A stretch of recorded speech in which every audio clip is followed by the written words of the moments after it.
कंगलीचा पुनमपु अहारमक्तदा कंगलीपाकी खोंजेल तराम नोक्चरी मैते अखोइना हौजिक हौजिक चटलिबा लंबीसी तसेंगना लाले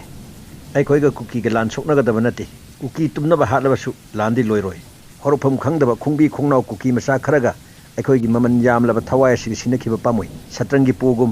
महाराथी अमगुमना कुकीबु अफबा खोलाय अम ओइना सिनदुना मैतेगी मथक्ता लंदा हलिबा थिंजिलक्लिबा मखुदो मदुनी हाना थुदेकदबदि मखुद मसा सांगलिबा मखोइसिंगदो मणिपुर अमुहना मखुद मसा सांगदनबा परा तंबीगदबनि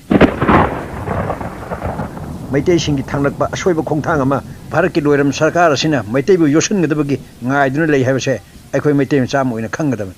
ताइनफम थोप सेंट्रल गवर्नमेंट अमा स्टेट गवर्नमेंट दि ताइनदना अखोइना कुकी हालगा नत्रगा कुकीना अखोइ हालगा करम सोल्यूशन पोरकदबा इरेबा के ओइबा वखन दि खन खंदना थंबान ngaujaba थंबान लोइरे खन ओइरगना मेबसे येकपा तमहौरसि करिसु ओइद्रबा मचिन थीब पॉलिटिशियन सिंगी मतुंग इलगा अखोइ लेबा कायगदब नते पॉलिटिशियन हाइबसदी अमबु ओइरो अफबा अमत याव नते हौजिक स्क्रीन द उरिबा मेबसे तारक्तङैदा अखोइ मतम लेरिङैदा मेकअप थोप मथौ लेरे मेकअप थोलसि कंगले चापुनमक मेकअप थोलसि मिनबांग द उरिबा मेबसिना हेक अचुंबो ओइखिबा मिकुपता मणिपुर को लम अमा लेरमी मैतै खुनाइ तारमी हाइबगी खुंगुन नतना थीबा फंगलोइदोरिबनि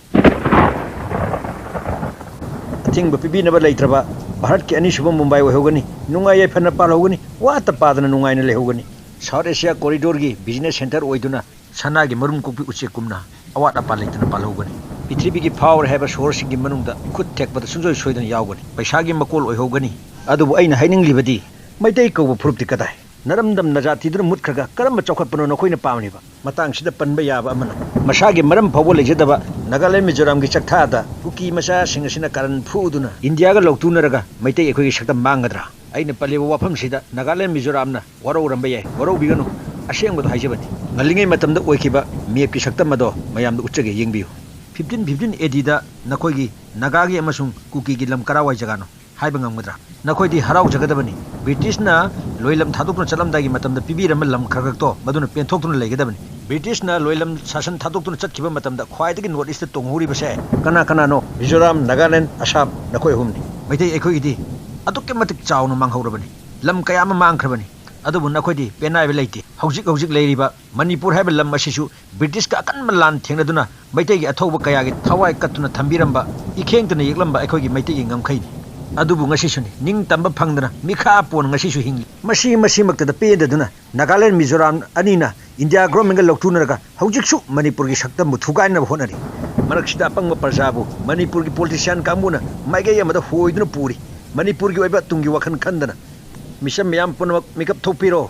अइना ngamba थौदांग पांगथोलसि